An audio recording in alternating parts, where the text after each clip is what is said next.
സ്വർഗസ്ഥനായ പിതാവേ, അവിടുത്തെ രാജ്യം വരേണമേ.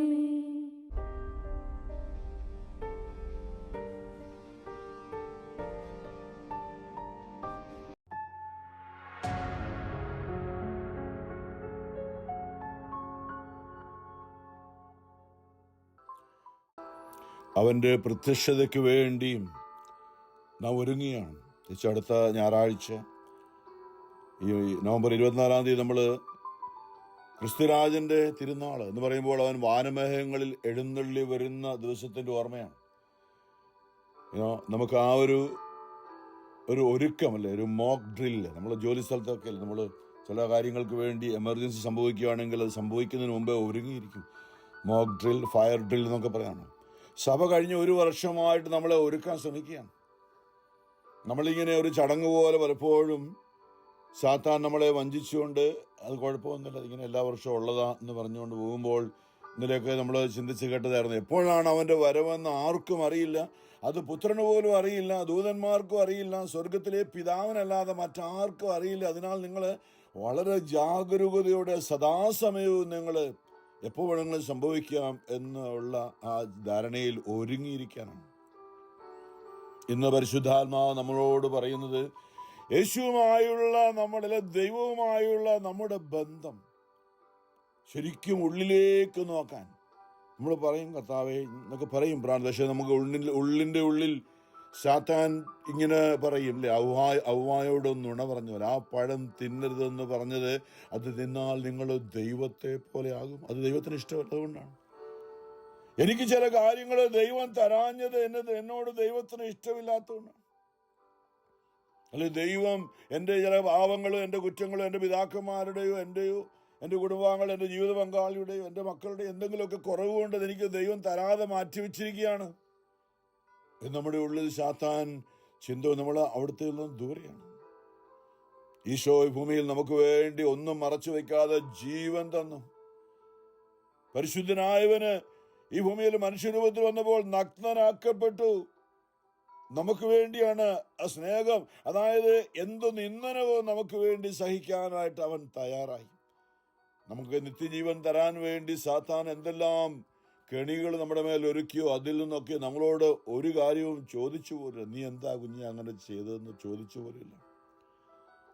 അവന് 2000 വർഷം മുമ്പ്, നമ്മളൊക്കെ ജനിക്കുന്ന 2000 വർഷം മുമ്പ് ഭൂമിയിൽ വന്ന് നമ്മളൊക്കെ ചെയ്യാനിരുന്ന, നമുക്ക് പറ്റാൻ പോകുന്ന സകല സാത്താൻ നമ്മുടെ വരുത്താണ്ടിരിക്കുന്ന സകല പ്രവൃത്തികളും മുൻകൂട്ടി അറിഞ്ഞുകൊണ്ട് അതെല്ലാം പിതാവിനോട് പറഞ്ഞുകൊണ്ട്, പിതാവേ ക്ഷമിക്കണ അപ്പ, അവരോട് ക്ഷമിക്കണ അപ്പ, അവരെന്താണ് ചെയ്യുന്നത് അവർക്ക് അറിയില്ല അപ്പ, അത് അവരല്ലത്. സാത്താൻ അവരെ അങ്ങനെ കുരുക്കിലാക്കിയതുകൊണ്ടാണ് അങ്ങനെയൊക്കെ സംഭവിച്ചത്. അതെന്നാൽ അവരോട് ക്ഷമിക്കണേ അപ്പൊ, അവരെ അനുഗ്രഹിക്കണേ, അവരോട് കരുണയായിരിക്കണമേ എന്ന് വലിയ വായിൽ കരഞ്ഞു നിലവിളിച്ചു നമുക്ക് വേണ്ടി ഓരോരുത്തരും വേണ്ടി ആത്മാർത്ഥമായിട്ട് പ്രാർത്ഥിച്ചതിനാണ്. ആ ഒരു അറിവ് നമുക്ക് ഉണ്ടായിരിക്കണം പ്രിയമുള്ളവരെ. നമ്മൾ അവനുമായിട്ടൊരു അല്പം പോലും ഒരു അകൽച്ച ഉണ്ടാകാൻ പാടില്ല. കാരണം അതാണ് സത്യം. അത് നമുക്ക് വേണ്ടി എന്തെല്ലാം നമ്മുടെ കുടുംബത്തിലോ അല്ലെങ്കിൽ നമുക്കോ ഉണ്ടെങ്കിൽ നമ്മൾ അവൻ തരാത്ത, മനഃപൂർവ്വം എന്തോ തരാത്തതാണ്, എന്നോട് ഇഷ്ടമില്ലാത്ത അല്ല, അവൻ തരാനുള്ളതെല്ലാം തോന്നുന്നു, ജീവൻ വരുത്തുന്നു. ഇന്നും ഈ ഭൂമിയിൽ നമ്മൾ നോക്കുമ്പോൾ നമുക്ക് എന്തെല്ലാം അനുഗ്രഹങ്ങളാണ് വന്നത്. പാപികളെ തേടിയാണ്. നാം പാപികളായിരിക്കെ നമ്മെ തേടി നമുക്ക് വേണ്ടി കുരിശിൽ മരിച്ചു ഉത്ഥാനം ചെയ്ത് സ്വർഗത്തിലേക്ക്. ഞാൻ നിങ്ങളെ ഒരിക്കലും ഒറ്റയ്ക്ക് വിടുകയില്ല കേട്ടോ. അപ്പനുണ്ട്, അമ്മയുണ്ട്, ഭാര്യയുണ്ട്, ഭർത്താവുണ്ട്, മക്കളുണ്ട്, കൊച്ചുമക്കളുണ്ട്, ബന്ധുക്കളുണ്ട്, എല്ലാം ഉണ്ട്, സമ്പത്തുണ്ട്, എല്ലാം ഉണ്ട്. എന്നാലും ഈശോയ്ക്ക് പറയാണ്, ഇല്ല, ഞാൻ നിങ്ങളുടെ അടുത്തൊന്നും മാറത്തില്ല, അവരെയൊന്നും ഞാൻ വിശ്വസിക്കുന്നില്ല. അപ്പനും അമ്മയും നിന്നെ കൈവിട്ടാലും കർത്താവ് നിന്നെ കൈക്കൊള്ളും. ഒരു കുഞ്ഞിനെ, മുലപിടിക്കുന്ന കുഞ്ഞിനെ അമ്മയ്ക്ക് മറക്കാനാവുമോ? സാധ്യമല്ല. അവൾ മറന്നാലും ഞാൻ നിന്നെ മറക്കുകയില്ല. ആ ഒരു ദൈവമാണ് നമ്മൾ. ആ ദൈവത്തെ നുണയില്ല, പ്രകാശമാണ്, സത്യമാണ്, ഒരിക്കലും കള്ളം പറയില്ല, ഒരിക്കലും വാശിയില്ല, വൈരാഗ്യമില്ല. ഒരു കൊച്ചു കുഞ്ഞിൻ്റെ മനസ്സാണ്. നമ്മൾ നോക്കി ചിരിക്കുമ്പോൾ നമ്മെ നോക്കി ചിരിക്കുന്ന ഒരു കൊച്ചു കുഞ്ഞ്. നമ്മുടെ കുറവുകളൊന്നും മനസ്സിൽ വെച്ചുകൊണ്ടിരിക്കുന്നില്ല, അതെല്ലാം മറന്നു പോകുന്നു. സ്നേഹം മാത്രമായ ശിശുക്കളെ പോലെ ആകുകയാണെങ്കിൽ എനിക്ക് നിങ്ങളുമായിട്ട് കൂട്ടുകൂടാൻ, ഇതാ പറഞ്ഞത്, നിങ്ങളുടെ ശിശുക്കളെ പോലെ ആകുകയാണെങ്കിൽ എനിക്ക് നിങ്ങളോട് കൂട്ടുകൂടാൻ പറ്റും എന്നാണ് ഈശോ പറയുന്നത്. ഭയങ്കരനായി വിധിയാളനായി വരുമ്പോഴും നമുക്ക് മനസ്സിലാകാത്ത കാര്യമാണ്, അവൻ നിഷ്കളങ്കനാണ്, സ്നേഹമാണ്. ഞാൻ ശാന്തശീലനും വിനീത ഹൃദയനുമാകയാൽ നിങ്ങൾ എന്നിൽ നിന്ന് പഠിക്കുകയും എൻ്റെ മുഖം വഹിക്കുകയും ചെയ്യും. നമ്മളത് അറിയണം പൂർണ്ണമായിട്ടും. നമ്മുടെ ജീവിതത്തിൽ നമ്മൾ അവനെ കണ്ടുമുട്ടുകയും നമ്മൾ അവനെ അറിയുകയും ചെയ്യണം. നമ്മുടെ ഉള്ളിൽ സാത്താൻ ഇങ്ങനെ നുണ പറഞ്ഞുകൊണ്ടിരിക്കും. നിനക്ക് അതല്ല, ആ സംഭവം ഓർക്കുന്നില്ലേ? അതേ ദൈവം വരുത്തിയതാണ്. ഏതെൻ തോട്ടത്തിൽ ഹവ്വായോട് എന്ന് പറഞ്ഞ ആണ് ഈശ്വരൻ. അവൻ ആദ്യം മുതലേ കൊലപാതകം, നുണയനും നുണയുടെ പിതാവുമാണ്. എല്ലാ നുണകളും അവനിൽ നിന്നാണ് ആരംഭിച്ചത്. സാത്താൻ അവൻ ഇന്നും നിങ്ങളോട് നുണ പറഞ്ഞുകൊണ്ടിരിക്കുകയാണ് എന്നെ കുറിച്ച് എന്നാണ് ഈശോ പറഞ്ഞത്. നമ്മൾ അവനിൽ വിശ്വസിക്കണം പ്രിയമുള്ളവരെ. ഇന്ന് ആഗോള സഭയിൽ പരിശുദ്ധാത്മാവ് നമ്മളെ ഓർപ്പിക്കുന്നത് അവൻ്റെ വരവിനെ കുറിച്ച് ഒരുങ്ങിയിരിക്കുന്നതാണ്. വെളിപാട് പുസ്തകത്തിൽ നിന്ന് 1-ാമത്തെ വായന, വെളിപാട് 1-ാമത്തെ അധ്യായം ഇങ്ങനെ ആരംഭിക്കുകയാണ്. ആസന്ന ഭാവിയിൽ സംഭവിക്കുവാനിരിക്കുന്നവയെ തൻ്റെ ദാസന്മാർക്ക് വെളിപ്പെടുത്തുന്നതിന് വേണ്ടി ദൈവം യേശുക്രിസ്തുവിന് നൽകിയ വെളിപാട്. അവൻ തൻ്റെ ദൂതനെ അയച്ച് ദാസനായ യോഹന്നാന് ഇത് വെളിപ്പെടുത്തി. അവൻ ദൈവവചനത്തിനും യേശുക്രിസ്തുവിൻ്റെ വെളിപാടിനും താൻ കണ്ട സകലത്തിനും സാക്ഷ്യം നൽകി. ഈ പ്രവചനത്തിലെ വാക്കുകൾ വായിക്കുന്നവരും കേൾക്കുന്നവരും ഇതിൽ എഴുതപ്പെട്ടിരിക്കുന്നത് പാലിക്കുന്നവരും അനുഗ്രഹീതർ. എന്തെന്നാൽ സമയം അടുത്തിരിക്കുന്നു. യോഹന്നാൻ ഏഷ്യയിലുള്ള 7 സഭകൾക്ക് എഴുതുന്നത് ആയിരുന്നവനും ആയിരിക്കുന്നവനും വരാനിരിക്കുന്നവനുമായവനിൽ നിന്നും, I am the beginning and the end. ആദ്യവും അന്ത്യവുമാണ്. വരാനിരിക്കുന്നവനാണ് എന്ന് പറയുമ്പോൾ ആയിരുന്നവനും ആയിരിക്കുന്നവനും ഇപ്പോൾ ഇനിയും വരാനുള്ള, I am the beginning and the end, I am the alpha and omega എന്ന് യേശു പറഞ്ഞാണ്. എല്ലാം അറിയുന്നവനാണ്, എല്ലാം കാണുന്നതാണ്, എല്ലാം നന്നായിട്ട് അറിയാവുന്നവനാണ്. അവന്റെ സിംഹാസനത്തിൽ സന്നിധിയിലെ സപ്താത്മാക്കളിൽ നിന്നും വിശ്വസ്ത സാക്ഷിയും മൃതരിൽ നിന്നുള്ള ആദ്യ ജാതനും. അതുവരെ നടക്കാത്ത സംഭവമാണ്. മരിച്ചവൻ ഉയർത്തെഴുന്നേറ്റു. അത് യേശുക്രിസ്തുവാണ്. മൃതരിൽ നിന്നുള്ള ആദ്യ ജാതനും ഭൂമിയിലെ രാജാക്കന്മാരുടെ അധിപതിയുമായ king of the kings, lord of the lords. ഭൂമിയിലെ രാജാക്കന്മാരുടെ അധിപതിയുമായ യേശു ക്രിസ്തുവിൽ നിന്നും നിങ്ങൾക്ക് കൃപയും സമാധാനവും. നമുക്ക് അവനുമായി സമാധാനത്തിലായിരിക്കാം, അല്ലേ? വിശുദ്ധ കുർബാനയിൽ എന്നും നമ്മുടെ കർത്താവ് യേശു മിശിഹായുടെ കൃപയും പിതാവായ ദൈവത്തിന്റെ സ്നേഹവും പരിശുദ്ധാത്മാവിന്റെ സംസർഗവും നിങ്ങളോട് കൂടെ നിരന്തരം കർത്താവ് ആത്മാവ് നമ്മോട് പറഞ്ഞുകൊണ്ടിരിക്കുകയാണ്. കാരണം സാത്താൻ ഈ ലോകത്തിൽ നമ്മളെ ഇതിൽ നിന്നെല്ലാം അകറ്റാൻ ഓരോ നിമിഷവും ശ്രമിച്ചുകൊണ്ടിരിക്കുകയാണ്. വീണ്ടും വായന തുടർന്ന് 2-ാമത്തെ അധ്യായത്തിലാണ് എഫേസൂസിലുള്ള 7 സഭകൾക്കുള്ള 1-ാമത്തെ സഭയിൽ എഫേസൂസിലുള്ള സഭയുടെ ദൂതന് എഴുതുക. വലത്തു കൈയിൽ 7 നക്ഷത്രങ്ങൾ വഹിച്ചുകൊണ്ട് 7 സ്വർണ്ണ ദീപപീഠങ്ങൾക്ക് മധ്യേ നടക്കുന്നവൻ ഇപ്രകാരം പറയുന്നു. നമ്മളോടുള്ള വാക്കാണ്. ഏത് സഭയും ആകട്ടെ നമ്മളോട് പറയുകയാണ്, നിന്റെ പ്രവൃത്തികളും പ്രയത്നങ്ങളും ക്ഷമാപൂർവമായ ഉറച്ചു നിൽപ്പും ദുഷ്ടരോടുള്ള സഹിഷ്ണുതയും ഞാൻ മനസ്സിലാക്കുന്നു. അപ്പസ്തോലന്മാരെന്ന് നടിക്കുകയും എന്നാൽ അങ്ങനെ അല്ലാതിരിക്കുകയും ചെയ്യുന്നവരെ പരിശോധിച്ച് അവർ വ്യാജം പറയുന്നവരാണെന്ന് നീ കണ്ടുപിടിച്ചു. തീർച്ചയായും ക്ഷമാപൂർവം പിടിച്ചു നിൽക്കാൻ തക്ക കഴിവ് നിനക്കുണ്ട്. എന്റെ നാമത്തെ പ്രതി പീഡകൾ സഹിച്ചിട്ടും നീ ക്ഷീണിച്ചില്ല. എങ്കിലും നിനക്കെതിരെ എനിക്ക് ഒന്ന് പറയാനുണ്ട്. നിനക്ക് ആദ്യമുണ്ടായിരുന്ന സ്നേഹം നീ കൈവെടിഞ്ഞു. അതിനാൽ നീ ഏതവസ്ഥയിൽ നിന്നാണോ അധപ്പതിച്ചതെന്ന് ഓർത്ത് അധപ്പതിച്ചെന്ന് ചിന്തിക്കുക. അനുദപിച്ച് ആദ്യത്തെ പ്രവൃത്തികൾ ചെയ്യുക. അല്ലെങ്കിൽ ഞാൻ നിന്റെ അടുത്ത് വരികയും നിന്റെ ദീപപീഠം അതിന്റെ സ്ഥലത്ത് നിന്ന് നീക്കിക്കളയുകയും ചെയ്യും. ഇതാണ് 1-ാമത്തെ വായനയെന്ന് ആഗോള സഭയില് സങ്കീർത്തനം 1-ാം സങ്കീർത്തനമാണ്, സങ്കീർത്തനം 1. അതായത് മറ്റുള്ളവർ പറയുന്നൊന്നും കേൾക്കരുത്. ലോകം പലതും പറയും, കൂട്ടുകാർ പറയും, ലോകത്തിൽ വാട്സാപ്പിലൂടെയും ഇന്റർനെറ്റിലൂടെയും മീഡിയയിലൂടെ ഒക്കെ അനേക കാര്യങ്ങളിൽ പലതിനെക്കുറിച്ചും കേൾക്കും. ദുഷ്ടരുടെ ഉപദേശം സ്വീകരിക്കുകയോ പാപികളുടെ വഴിയിൽ വ്യാപരിക്കുകയോ പരിഹാസകരുടെ പീഠങ്ങളിൽ ഇരിക്കുകയോ ചെയ്യാത്തവൻ ഭാഗ്യവാൻ. അവന്റെ ആനന്ദം കർത്താവിന്റെ നിയമത്തിലാണ്. രാവും പകലും അവർ അതിനെക്കുറിച്ച് ധ്യാനിക്കുന്നു. നീർച്ചാലിനരിയെ നട്ടതും യഥാകാലം ഫലം തരുന്നതും ഇല കൊഴിയാത്തതുമായ വൃക്ഷം പോലെയാണ് അവൻ. അവന്റെ പ്രവൃത്തികൾ സഫലമാകുന്നു. ദുഷ്ടർ ഇങ്ങനെയല്ല, കാറ്റ് പറത്തുന്ന പതിരു പോലെയാണ് അവർ. ദുഷ്ടർക്ക് ന്യായവിധിയെ നേരിടാൻ കഴിയുകയില്ല. പാപികൾക്ക് നീതിമാന്മാരുടെ ഇടയിൽ ഉറച്ചു നിൽക്കാനും കഴിയുകയില്ല. കർത്താവ് നീതിമാന്മാരുടെ മാർഗം അറിയുന്നു, ദുഷ്ടരുടെ മാർഗം നാശത്തിൽ അവസാനിക്കും. പ്രാർത്ഥനയുടെ ആരംഭത്തിൽ ഇന്ന് തിങ്കളാഴ്ച ദിവസം ഇന്ന് ഫ്ലോറിഡയ്ക്ക് വേണ്ടി ടാമ്പയിൽ നിന്നും ലീന സിബിയ കുടുംബം ലീന പ്രാർത്ഥന അയച്ച് തുടങ്ങിയപ്പോൾ ഓർപ്പിച്ച് നമ്മുടെ സങ്കീർത്തനം 119 നിന്നാണ്. സങ്കീർത്തനം 1 അതിന് ബന്ധപ്പെട്ടാണ്. ഇന്ന് കർത്താവ് പറഞ്ഞതിൻ്റെ ഒരു ഭാഗമായിട്ടാണ്. അപങ്കിലമായ എന്ന് പറഞ്ഞാൽ പങ്കിലമല്ലാത്ത അല്ലെങ്കിൽ കളങ്കമില്ലാത്ത നിഷ്കളങ്ക മനസ്സ്. അപങ്കിലമായ മാർഗത്തിൽ ചരിക്കുന്നവർ, കർത്താവിന്റെ നിയമം അനുസരിക്കുന്നവർ ഭാഗ്യവാന്മാർ.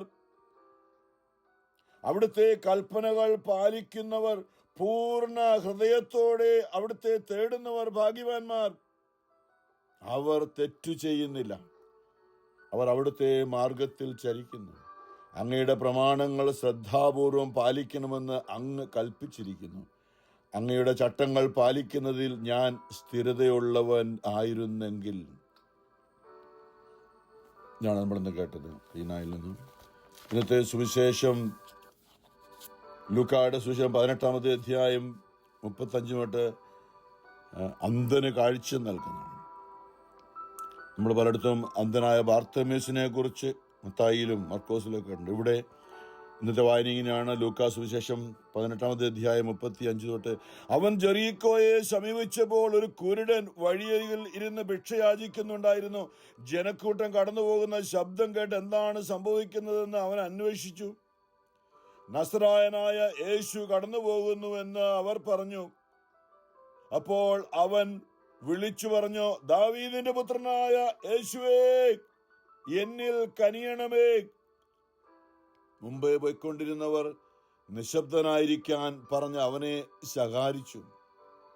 അവനാകട്ടെ കൂടുതൽ ഉച്ചത്തിൽ, ദാവീദിന്റെ പുത്ര, എന്നിൽ കനിയണമേ എന്ന് നിലവിളിച്ചുകൊണ്ടിരുന്നു. യേശു അവിടെ നിന്നു അവനെ തന്റെ അടുത്തേക്ക് കൊണ്ടുവരുവാൻ കൽപ്പിച്ചു. അവൻ അടുത്തു വന്നപ്പോൾ യേശു ചോദിച്ചു, ഞാൻ നിനക്ക് വേണ്ടി എന്തു ചെയ്യണമെന്നാണ് നീ ആഗ്രഹിക്കുന്നത്? അവൻ പറഞ്ഞു, കർത്താവേ, എനിക്ക് കാഴ്ച വീണ്ടും കിട്ടണം.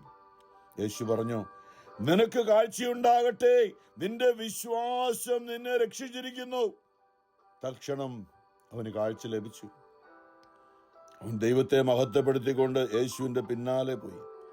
ഇത് കണ്ട് എല്ലാവരും ദൈവത്തെ സ്തുതിച്ചു. ഈ അന്ധനായ മനുഷ്യന് നമ്മുടെ മുമ്പിൽ ഇന്ന് പരിശുദ്ധാത്മാവ് കൊണ്ടുവരുന്ന ചില കാര്യം ഇന്ന് കേട്ട ആദ്യ സ്നേഹം, ഹൃദയത്തിൽ ഉറപ്പിച്ചുള്ള അവനിലുള്ള വിശ്വാസം കുഞ്ഞുനാളിൽ നമുക്കുണ്ടായിരുന്നു. വല്യപ്പനോ വല്യമ്മയോ അപ്പനോ അമ്മയോ ഒക്കെ കുഞ്ഞുനാളിൽ പറഞ്ഞു തന്നപ്പോൾ പിന്നെ നമ്മൾ പ്രായമായും തോറും പിന്നെ കുഞ്ഞുനാളിൽ നമുക്ക് നന്നായിട്ട് പ്രാർത്ഥിക്കാനും ഓൾട്ടർ സെർവ് ചെയ്യാനും പള്ളിയിൽ പോകാനൊക്കെ ഉള്ള നല്ലൊരു നിഷ്കളങ്കമായ മനസ്സ് നമുക്കുണ്ടായിരുന്നു. പിന്നീട് സാത്താൻ നമ്മളെ ചില കാര്യങ്ങളൊക്കെ പഠിപ്പിച്ചു. ദൈവത്തിൽ നിന്ന് പതുക്കെ അകറ്റി. പിന്നെ നമുക്ക് പ്രാർത്ഥിക്കാൻ, ഒച്ചത്തിൽ പ്രാർത്ഥിക്കാനൊക്കെ മടിയാം, ബൈബിള് കയ്യിലെടുക്കാൻ മടിയാം, പള്ളിയിൽ പോകാൻ മടിയാം. നമ്മളുടെ ജീവിതത്തിലെ ചില കാര്യങ്ങൾ സാത്താൻ നമ്മളെ ഈ മനുഷ്യനെ എന്ന് ഓർത്ത് നോക്കണം. ഇവിടെ അവന് ഹൃദയത്തിന്റെ പൂർണ്ണ ഹൃദയത്തോടെ എന്ന സംഗീതം 119 കേട്ടു. പൂർണ്ണ ഹൃദയത്തോടെ സംഗീതത്തിന് 1 അത് കേട്ടു. കർത്താവിൽ ആശ്രയിക്കുന്ന ഈ മനുഷ്യൻ നല്ല ബോധ്യമാണ്. യേശുവിനെ കുറിച്ച് അവൻ കേട്ടു. വഴികളിരിക്കുമ്പോൾ അനേക സാക്ഷ്യങ്ങൾ കേട്ടിട്ടുണ്ട്. എന്നിരിക്കുമ്പോൾ ജെറുസലേമിൽ നിന്ന് ജെറീക്കോയിലേക്കുള്ള വഴിയിൽ അനേകർ ജെറുസലേമിൽ നിന്ന് തിരിച്ച് യേശുവിനെ കണ്ടുമുട്ടിയവരും സൗഖ്യം കിട്ടിയവരും ഒക്കെ പറയുമ്പോൾ ഇത് അവനെ കുറിച്ച് കേട്ട് യേശു ചെയ്ത കാര്യങ്ങളൊക്കെ പറഞ്ഞ് കേട്ടുകളോ. ഈ കണ്ണ് കാണാൻ മേലാത്ത ഈ മനുഷ്യന്റെ ഉള്ളിൽ, അല്ലെങ്കിൽ വേറൊരിടത്ത് ബാർത്തമേശ് എന്ന് പറയുന്ന മനുഷ്യന്റെ ഉള്ളിൽ ഒരു ചിന്ത ഉള്ളിലെടുത്തു, എനിക്കുമൊന്ന് അവൻ്റെ അടുത്തൊന്ന് എത്താൻ പറ്റി. പക്ഷെ ഇവൻ ഭിക്ഷക്കാരനാണ്, കണ്ണ് കാണാൻ പറ്റില്ല, ആരും സഹായിക്കാനില്ല. അവനിങ്ങനെ ആഗ്രഹിച്ചു, എൻ്റെ ദൈവം ഒരു ദിവസം എനിക്കും അവനെ ഒന്ന് കാണാൻ, അവൻ്റെ അടുത്തുനിന്ന് എത്താൻ പറ്റിയിരുന്നെങ്കിൽ.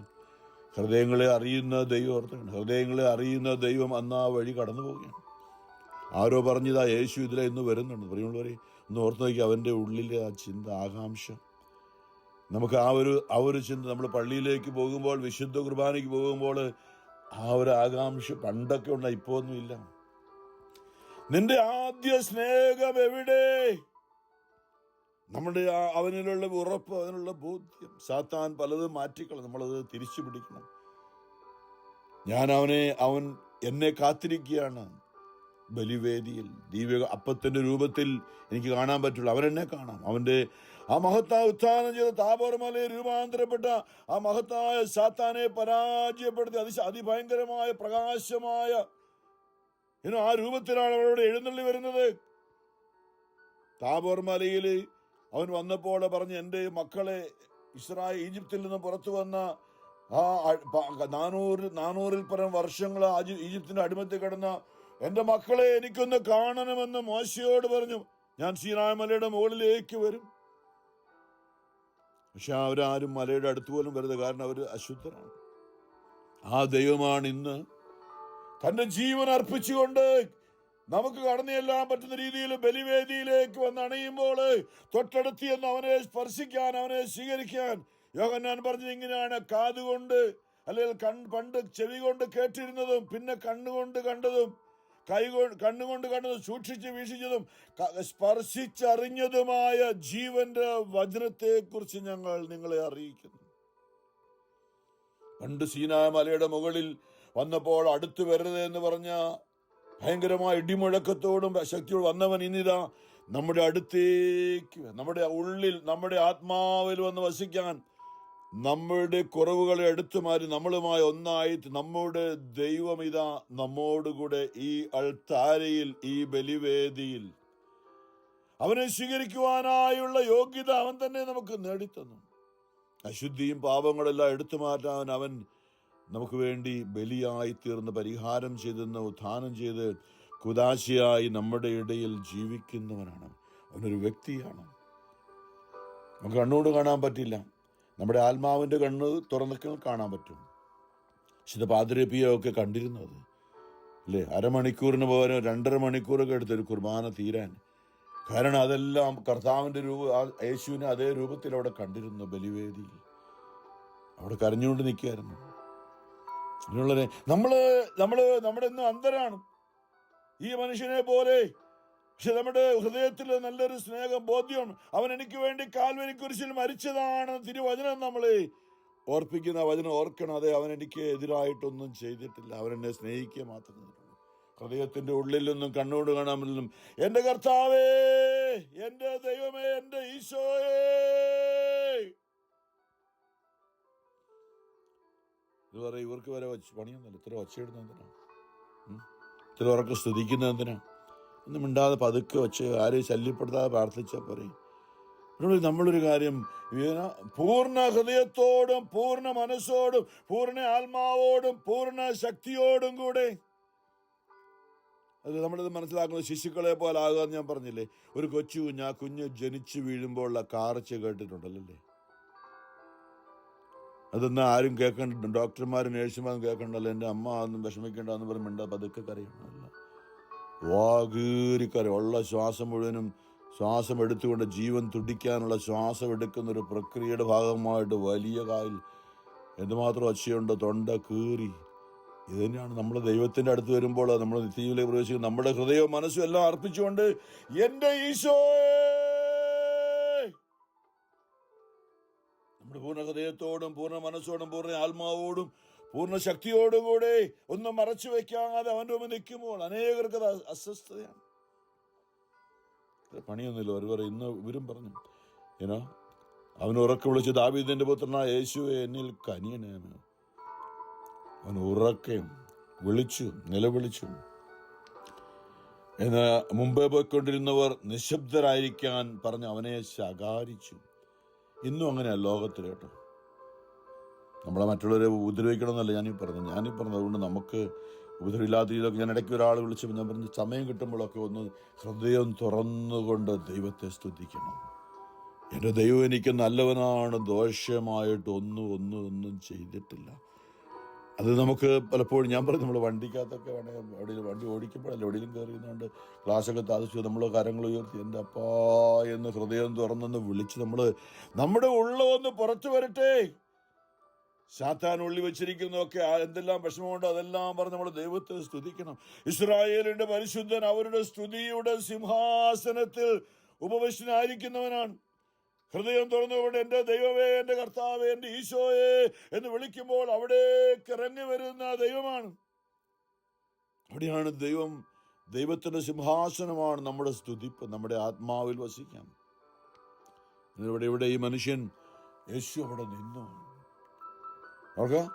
യേശുവിന്റെ സിംഹാസനം അവന്റെ ഉള്ളിലേക്ക് യേശു സ്ഥാപിക്കുകയാണ്. മറ്റുള്ള ജനങ്ങളിൽ നിന്നൊക്കെ മാറി അവന്റെ അടുത്തേക്ക് ഒന്നുകൊണ്ട് യേശു പറഞ്ഞ അവനോട് അവനെ അവൻ നിലവിളിച്ചപ്പോൾ യേശു അവിടെ നിന്നു.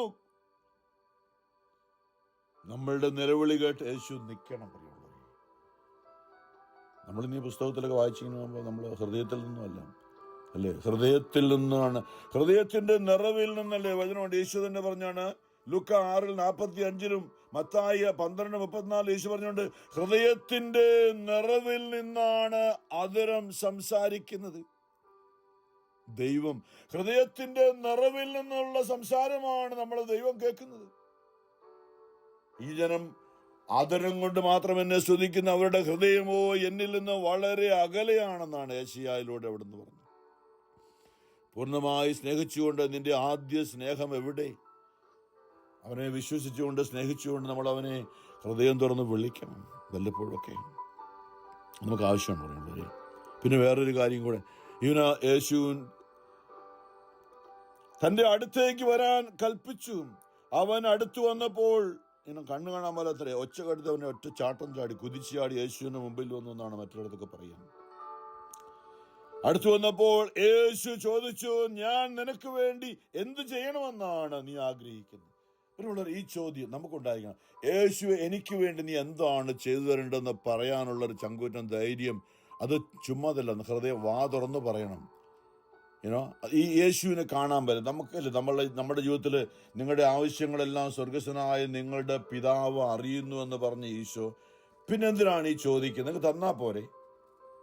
നമ്മുടെ ആവശ്യങ്ങളൊക്കെ അറിയാം. ഈ അന്ധനായ മനുഷ്യന്റെ കണ്ണ് കാണാൻ പറ്റുന്നത് അറിയാം. അവന്റെ ഏറ്റവും വലിയ ആഗ്രഹം അതാണെന്ന് അറിയാം. പിന്നെ എന്തിനാണ് യേശു ചോദിക്കുന്നത്? ഇത് യേശുവിന്റെ ജീവിതത്തിൽ ഉടനീളം കാണുന്ന സംഭവമാണ്. എല്ലാവരും എന്താണ് ഞാൻ ചെയ്തു തരേണ്ടത്? പ്രിയമുള്ളവരെ, ഇത് നമ്മൾ സാത്താനും ദൈവം നമ്മൾ കണ്ടുകൊണ്ടാണ് യേശുവിന് കാണാൻ സാത്താൻ ഇവിടുന്ന് എന്താ ജോബിന്റെ ജീവിതത്തിൽ നീ അവന് ചുറ്റും വേലി കെട്ടി എല്ലാം നീ ഒരു ഔദാര്യം പോലെ കൊടുത്തുകൊണ്ടിരിക്കുന്നുണ്ടല്ലേ അവൻ നിന്നെ സ്തുതിക്കുന്നത്.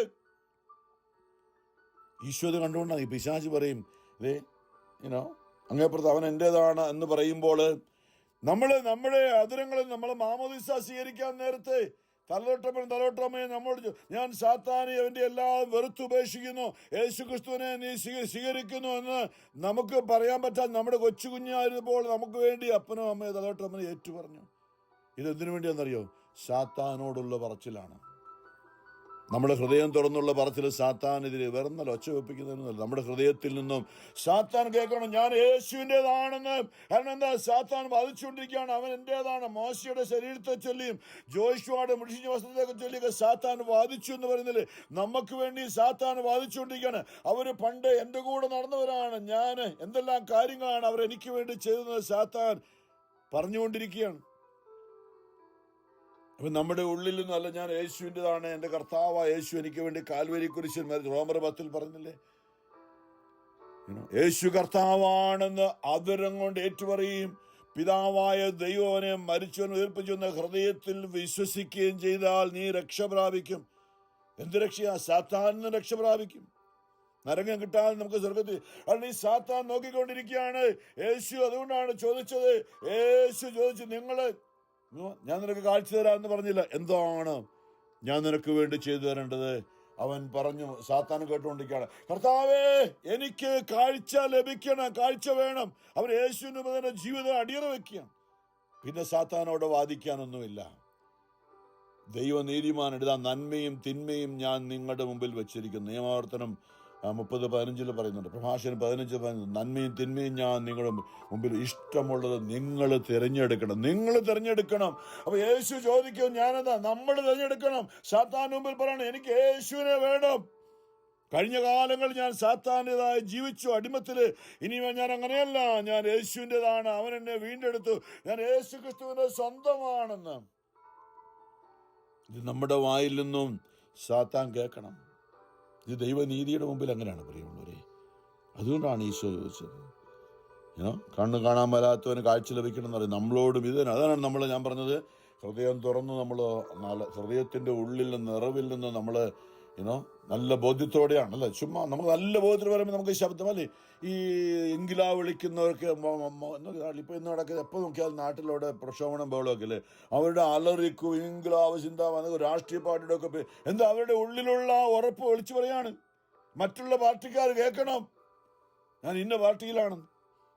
പ്രിയമുള്ളവരെ, നമ്മള് യേശുവിന്റെ പാർട്ടിയിലാണെന്ന് സാത്താന്റെ പാർട്ടിക്കാർ കേൾക്കണം, എന്നാലേ വിട്ടുപോകുള്ളൂ.